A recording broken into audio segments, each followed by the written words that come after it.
할렐루야. 오늘도 주님께 예배와 찬양으로 나아가시는 혜림의 모든 성도님들 또 예배자들 되시기를 주님의 이름으로 축복합니다. 2월 1일 토요일 아침 예배를 주님 앞에 드리겠습니다.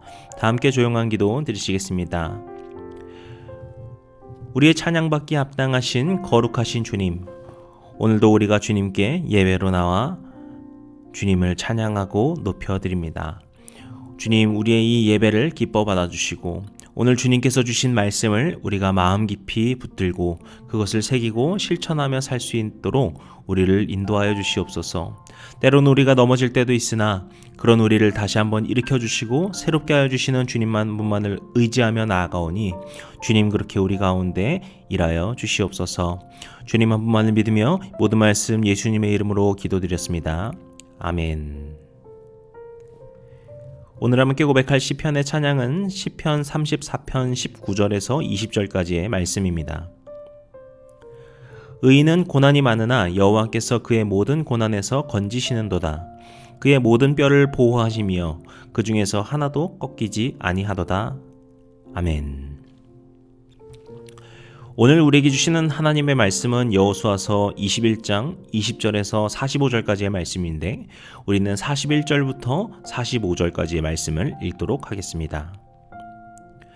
레위 사람들이 이스라엘 자손의 기업 중에서 받은 성읍은 모두 48성읍이요 또 그 목초지들이라. 이 각 성읍의 주위에 목초지가 있었고 모든 성읍이 다 그러하였더라. 여호와께서 이스라엘 조상들에게 맹세하사 주리라 하신 온 땅을 이와 같이 이스라엘에게 다 주셨으므로 그들이 그것을 차지하여 거기에 거주하였으니 여호와께서 그들의 주위에 안식을 주셨으되 그 조상들에게 맹세하신 대로 하셨으므로 그들의 모든 원수 중에 그들과 맞선 자가 하나도 없었으니 이는 여호와께서 그들의 원수들을 그들의 손에 넘겨주셨음이니라. 여호와께서 이스라엘 족속에게 말씀하신 선한 말씀이 하나도 남음이 없이 다 응하였더라. 아멘. 어제부터 우리는 레위 지파, 이 마지막 땅 분배에 대한 이야기를 나누고 있는데요. 어제 말씀 마지막에 우리는 아론 자손에게 분배된 지역에 대해서 이야기를 나눴습니다. 그리고 이제 오늘 말씀의 시작은 그핫 자손에게 분배된 지역을 이야기합니다. 그핫 자손은 레위 지파 중에서도 아론 자손과 함께 중요한 제사장 가문으로 여겨졌는데요. 그래서 먼저는 아론 자손, 그리고 그 다음에 바로 그핫 자손으로 이어진 것이라고 볼 수 있습니다. 여기서 또 이어지는 땅 분배는 27절부터 33절의 게르손 자손, 그리고 마지막에 34절부터 42절까지 무라리 자손들에게 주어진 지역을 이야기하고 레위 사람들 전체의 이야기를 하며 마무리가 되고 있습니다. 그러면서 마지막 땅 분배를 마무리하며 43절부터의 이제 최종적인 정리를 이야기하고 있는데요. 그래서 오늘 우리는 이 땅 분배에 대한 최종적인 정리를 나누고자 합니다. 우리가 먼저 묵상할 이야기는 43절의 말씀인데 같이 읽겠습니다. 여호와께서 이스라엘 조상들에게 맹세하사 주리라 하신 온 땅을 이와 같이 이스라엘에게 다 주셨으므로 그들이 그것을 차지하여 거기에 거주하였으니. 아멘. 이 본문이 우리에게 말해주고 있는 것은 여호와께서 주리라 하신 그 땅을 이스라엘에게 이제 다 주셨다라는 것입니다. 이것은 이스라엘에게 출애굽 역사를 다시 새겨본다라고 하는 의미가 있습니다. 성경을 통해 당시 역사를 보는 우리들, 그리고 여호수아 시대에 이스라엘 사람들에게 있어서 가나안 땅을 차지한 것은 어쩌면 당연하다고 생각될 수도 있습니다. 가나안에 온 것 자체가 그 땅을 정복하기 위해서니 그것을 이룬 것은 당연한 것이 아닌가 볼 수 있죠. 하지만 우리가 더 되짚어 보게 되면은 이스라엘의 시작이 무엇으로 시작합니까? 이스라엘의 시작을 누군가는 창세기 아브라함으로 떠올릴 수도 있겠지만 이것은 이스라엘 민족의 태동을 말하는 것이고요. 이스라엘의 어떤 민족의 출발을 생각하면 출애굽을 생각해야 합니다. 그 출애굽 당시 이스라엘은 이집트의 노예로 살아가는 힘없는 소수민족에 불과했습니다. 그런데 그런 그들을 주님께서 인도하여 내셔서 이집트로부터 탈출시키셨고 그들을 광야로 인도하셨고 그렇게 가나안까지 오게 하심으로 지금 이 일을 행하신 것입니다. 그러니 이들의 이 시작을 생각해보면 가나안의 정복은 정말 꿈같은 일이겠죠. 지금 이집트의 노예로 살고 있는데 갑자기 저 멀리 어느 곳에 있는 가나안이라는 땅에 있는데 우리가 그곳을 정복할 것이다. 대체 누가 그런 일을 생각할 수 있겠어요? 하지만 그 놀라운 일을 주님께서 행하셨다라는 것이 바로 이 땅 분배의 결과인 것입니다. 아, 주님께서 우리 가운데 진정으로 그 일을 행하셨구나. 그래서 우리가 그 가나안을 차지하고 그 각 지파별로 땅을 분배받게 되었구나 라는 것이죠. 그리고 땅 분배가 주는 중요한 교훈은 44절의 말씀이다 라고 볼 수 있는데요. 44절 말씀에 보시게 되면은 여기서 여호와 하나님께서 이스라엘에게 안식을 주셨다라는 이야기를 합니다. 물론 이 가나안 정복이 완벽하게 정복된 것은 아니었습니다.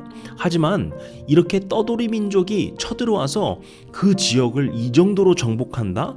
사실 이것은 역사에 있어서 정말 드문 일입니다. 하지만 하나님께서 이스라엘과 함께 하심으로 그들이 그 가나안 땅을 차지하게 하셨고요. 그곳에 정말 더 이상 전쟁이 없는 안식을 허락하셨다라는 거예요.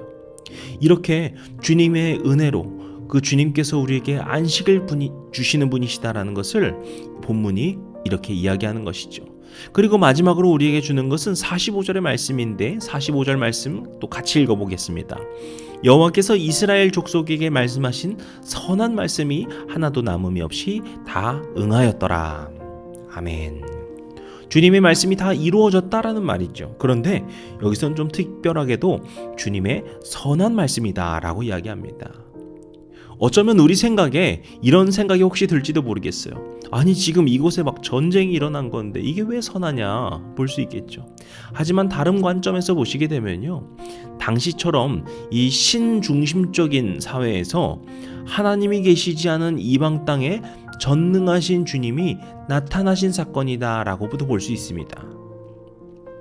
가짜 신을 섬기고 가짜 신에게 자신의 모든 것을 바쳐가며 살아가던 이들에게 진정한 구주가 되신 참으로 경이로우신 능력의 하나님께서 그들 가운데 찾아오신 사건이다 라고도 볼 수 있다는 거예요. 그래서 당시의 관점으로 볼 때 가나안 땅을 정복하신 하나님의 역사는 제국주의적인 폭력이나 탄압과 정복의 역사가 아니라 이 땅에 주님의 나라를 선포하신 선하고 거룩하신 역사다라고 볼 수 있는 것입니다. 그래서 우리가 이 세 가지, 오늘 이 땅 분배와 이 이스라엘이 가나안을 정복한 이 사건을 보면 우리는 이 세 가지를 기억하길 원합니다. 주님은 먼저 불가능을 가능케 하신 주님이십니다. 출애굽 전에 노예 생활하던 그들을 탈출시키시고 가나안을 정복하기까지 그 불가능할 것 같은 일을 행하시는 주님이시라는 것이죠. 그리고 그분은 이스라엘과 가나안 땅 그리고 우리 삶에 안식을 허락하시는 주님이십니다. 그리고 마지막으로 그분은 행하심에 있어서 선한 일을 이루어 가시는 주님이시다라는 겁니다. 우리 삶에도 이 세 가지로 주님께서는 임하여 주십니다. 우리가 불가능하다고 생각되는 일들을 주님께서는 주님의 뜻대로 행하실 때 그것을 온전히 가능케 하시는 분이십니다. 그리고 주님은 우리의 삶에 있어서 항상 평안과 안식을 주시는 분이십니다. 그리고 마지막으로 주님은 우리 가운데 선한 일을 행하시는 분이십니다. 우리가 오늘 이 시간 그러한 주님을 붙들고 주님의 그 역사하심을 기대하고 소망하고 믿는 마음으로 살아가셔서 오늘 그러한 주님의 역사하심에 동참하시고 동행하시는 믿음의 삶이 되시기를 주님의 이름으로 간절히 축복합니다. 기도하시겠습니다. 오늘도 우리와 함께 하시고 우리 가운데 일하여 주시고 역사하여 주시는 주님, 오늘도 주님께 이 하루의 삶을 맡겨드리기를 원합니다. 주님, 우리가 이 땅의 분배 과정이 맞춰지는 것을 보면서 나눈 그 세 가지 교훈이 우리의 삶에 심겨지게 하여 주시옵소서.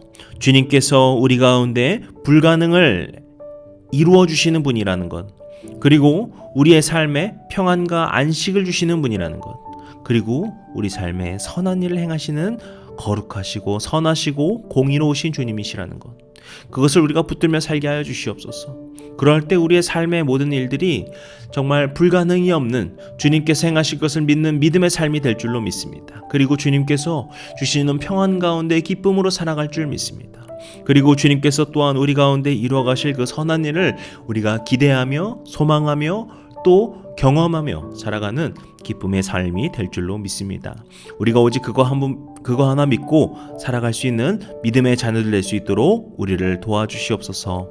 우리와 함께하여 주시고 역사하여 주시는 우리 주님 예수 그리스도의 이름으로 기도드렸습니다. 아멘. 이제 우리 주기도문 함께 드리심으로 오늘 예배를 마치도록 하겠습니다.